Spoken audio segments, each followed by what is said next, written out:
Muy buenas, estudiantes de hidrogeología. Soy el doctor Antonio Hernández Espriu, profesor de tiempo completo de la Facultad de Ingeniería de la UNAM. Y esta es la sexta clase a distancia que grabamos, derivado de este encierro que estamos todos viviendo. Así que vamos a seguir con los análisis transitorios que empezamos la clase pasada. Y vamos a explicar el día de hoy el método de Thais. El modelo de Thais es posiblemente el modelo más popular en la hidráulica de pozos. Thais es reconocido como el padre de la hidráulica de pozos. Es un modelo matemático interesante que, pese a que ya tiene muchísimos años de ser publicado, 1935, sigue siendo más que vigente para analizar pruebas de bombeo para acuíferos confinados en estado transitorio. Así que vamos a empezar a explicar la metodología. Bueno, ok. El modelo de Thais es una metodología matemática que se derivó a partir de una analogía entre el flujo de agua subterránea y el flujo de calor. El modelo de Thais en general determina que el bombeo a caudal constante de un pozo que se supone es totalmente penetrante y 100% eficiente en un acuífero confinado, infinito, homogéneo e isotrópico puede ser reproducido mediante una expresión que vamos a ver a continuación, y con esa expresión podemos estimar, predecir, estudiar el abatimiento que se va a generar a partir de cualquier distancia r y a partir de cualquier tiempo a un caudal constante. Para llegar a la ecuación, Thais y sus colaboradores desarrollaron inicialmente una condición inicial. Esta condición inicial supone que el abatimiento para cualquier distancia radial en el tiempo igual a cero es cero. Evidentemente, esta condición lo que supone o lo que significa es que no hay abatimiento del nivel piezométrico previo al bombeo.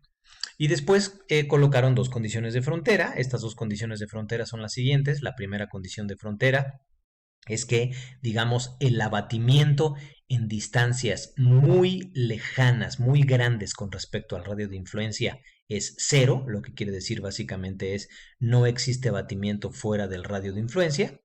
Y la segunda condición de frontera es cuando se genera un cambio del abatimiento con respecto a cualquier distancia radial en distancias muy pequeñas, todo el caudal que se extrae del sistema proviene de la sección de paso del pozo.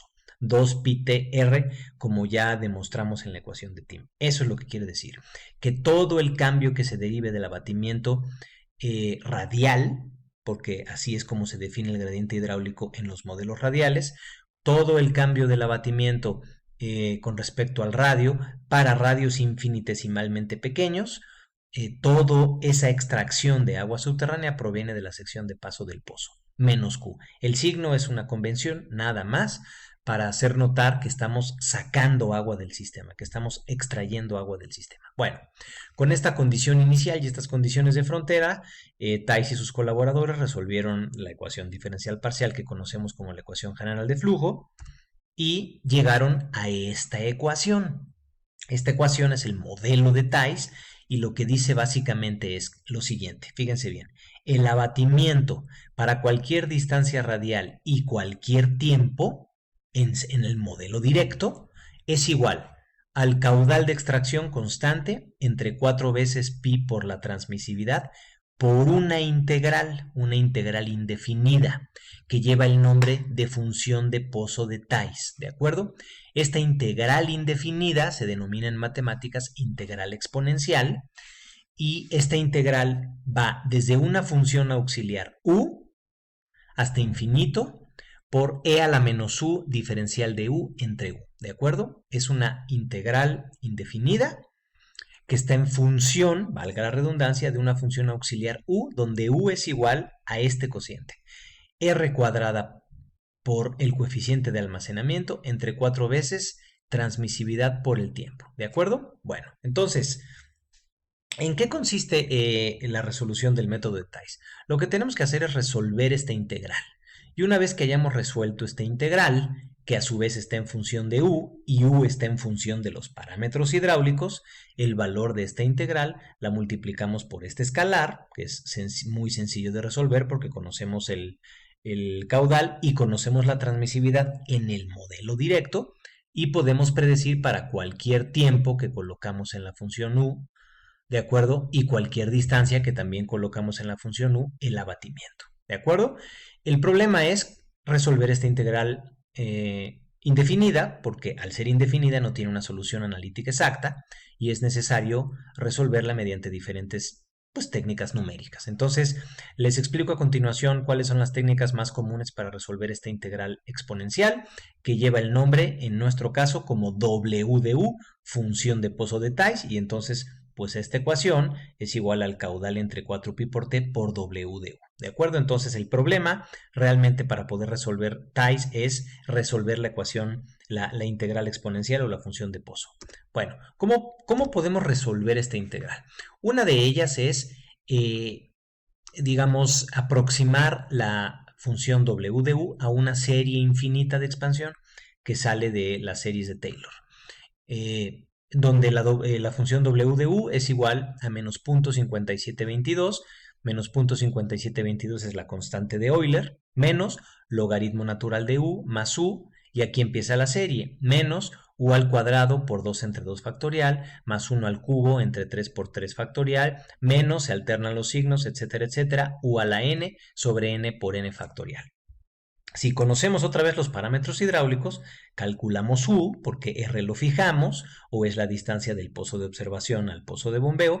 Conocemos los parámetros hidráulicos, calculamos U, y U la sustituimos en esta serie. La única decisión que tenemos que tomar es pues, hasta dónde truncamos la serie, porque es una serie infinita y es un problema que habitualmente pues, tenemos cuando aplicamos esta serie. Bueno, la segunda manera de resolver esta integral exponencial es mediante una aproximación polinómica. Podemos utilizar este polinomio que está publicado en un libro de matemáticas, un polinomio de grado quinto, donde la integral exponencial, esta es otra manera de expresar la integral exponencial, es igual al número de Euler menos logaritmo natural de x, nosotros sustituiríamos x por u, más un coeficiente multiplicado por x, más otro coeficiente multiplicado por x cuadrada y así sucesivamente hasta el grado quinto. Y estos coeficientes, A1 a A5, ya se los pongo aquí, pues simplemente hay que sustituir estos coeficientes y resolvemos el polinomio, no es muy difícil hacerlo. Aplicamos la ecuación, en este caso la número 22, cuando u va de 0 a 1, y cuando u va de 1 a infinito, en lugar de utilizar esta ecuación, utilizamos esta ecuación de por acá, ¿de acuerdo? Entonces, pues es una manera también sencilla de resolver esa integral exponencial. La tercera manera es utilizando una tabulación. Esta tabulación viene prácticamente en cualquier libro de hidrogeología y directamente nos relaciona el valor de W de U a partir de U. Por ejemplo, ¿cuánto vale la función de pozo o esa integral exponencial para U, siendo U igual a 1 por 10 a la menos 10? Pues 22.45, punto. ¿Cuánto vale la función W de U para U siendo U 3 por 10 a la menos 7, 14.44. La única situación es que si quiero calcular el valor de W de U para U igual a 3.7 por 10 a la menos 7, pues tengo que interpolar, porque no vienen fracciones, vienen números enteros, ¿de acuerdo? Bueno, entonces esa es la manera de resolver la integral exponencial en el método directo. Ahora vamos al método inverso. Y el método inverso es, no conozco los parámetros hidráulicos, no conozco ni transmisividad ni coeficiente de almacenamiento, ¿cómo le hago aplicando el método de Thys? Bueno, fíjense bien, nos vamos a campo. Y en campo generamos un caudal constante en el interior del pozo y o en pozos de observación, y al ser estado transitorio, el nivel nunca se va a estabilizar, ¿estamos de acuerdo? Entonces el nivel va a ir bajando con respecto al tiempo, nunca llegamos a la estabilización, y recabamos la información en campo abatimiento, contratiempo. Y esas dos columnas las graficamos en una gráfica log-log, doble logarítmico. Entonces graficamos el logaritmo del tiempo y el logaritmo del abatimiento. Si el acuífero es perfectamente confinado, homogéneo, isotrópico, infinito, etcétera, etcétera, vamos a tener, y la prueba de bombeo tiene un tiempo de duración suficientemente largo, digamos 48 horas, 72 horas, vamos a ver esta curva que, como ya habíamos dicho, es la curva de Thys. Entonces, si vemos que en un gráfico doble logarítmico se nos forma esta curva, es un indicativo, es una evidencia muy importante de que el acuífero realmente se comporta como confinado, ¿de acuerdo? Muy bien. ¿Y qué hacemos con esta curva de campo? Esta curva de campo la vamos a traslapar, a sobreponer a esta curva tipo. Esta curva tipo está expresada también en doble logaritmo como el inverso de la función u contra la función de pozo, ¿de acuerdo? Y lo que vamos a ver en la figura de abajo lo representa es colocar la mayor parte de los datos de campo en la curva tipo. Va a haber unos puntos que se van a desplazar. Cuando nosotros logremos tener el mejor ajuste, fijamos las dos curvas y fijamos un punto de ajuste que se llama match point. Aunque parezca tenis, no lo es el punto de ajuste. Entonces, vamos a suponer que aquí tenemos fijamos la gráfica, decimos ya la mayor parte de los puntos de campo lo logré ajustar a la curva tipo, a la curva teórica de Thais. Entonces fijo un punto y en este punto puedo leer automáticamente 4 parámetros, ¿estamos de acuerdo? Leo, si aquí prolongo una recta, estoy leyendo en la curva tipo el inverso de U y estoy leyendo en la curva de campo el tiempo. Y si proyecto una línea para que choque al eje vertical, voy a estar leyendo en la curva de tipo la función W de U y el abatimiento. Entonces vamos a suponer que fijo este punto y leo aquí la función W de U. Ya tengo W de U de manera automática. Entonces, ¿qué hago? Me regreso al modelo de Thais y fíjense bien, ya tengo W de U, ¿cierto? Ya tengo este valor. Pero también tengo el abatimiento porque automáticamente también leí ese mismo punto en la curva de campo. Y conozco el caudal, porque el caudal es el que yo fijé para realizar la prueba de bombeo, 4 por pi es un escalar, pues despejo la transmisividad y ya tengo la transmisividad, ¿de acuerdo?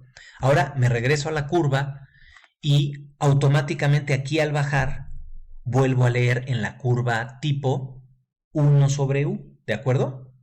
Y tengo de este lado abatimiento. Entonces me regreso a las ecuaciones de Thais, tengo el valor de 1 sobre U, le saco el inverso, tengo el valor de U, previamente ya tuve el tiempo, perdón, la transmisividad, previamente ya tuve la transmisividad con este análisis, el tiempo lo saco también de la proyección del traslape de las curvas, pero con la curva de campo, y ya tengo todo. Esta distancia es la distancia del pozo de bombeo al pozo de observación, la transmisividad la obtuve previamente, el tiempo lo leo de la gráfica, 4 es un escalar, U la saqué de la gráfica y entonces pues ya nada más lo único que me resta es despejar el coeficiente de almacenamiento. Y entonces ya resolví el problema inverso.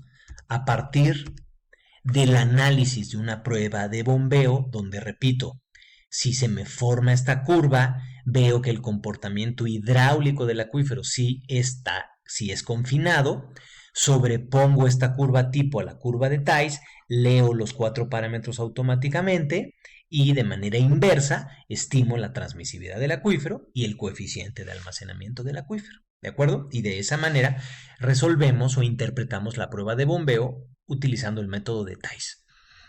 Vale la pena comentar que este traslape, pues hace ya muchas décadas se realizaba sobre un papel albanene y el papel albanene se sobreponía manualmente y manualmente se iba haciendo el ajuste, pero esto pues evidentemente generaba muchos errores. Hoy en día se realiza evidentemente con muchas herramientas computacionales.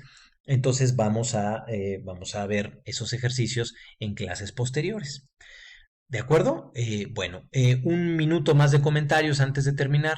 Les decía aquí que la función de pozo se puede leer mediante esta tabulación. Bueno, una última manera, y es la que yo elijo como preferente para calcular la función W de U, es utilizar cómputo científico, herramientas computacionales como MATLAB, como Python o como RStudio. Entonces, en la próxima clase, a distancia que les voy a generar, vamos a realizar una práctica computacional para, digamos, a manera de objetivo docente o pedagógico, poder generar esta curva de Thais mediante un software computacional, una herramienta computacional muy potente que se llama RStudio. ¿De acuerdo? Eso lo vamos a hacer la próxima clase y les va a servir también para resolver parte de su serie. Bueno, espero que no haya habido ninguna duda.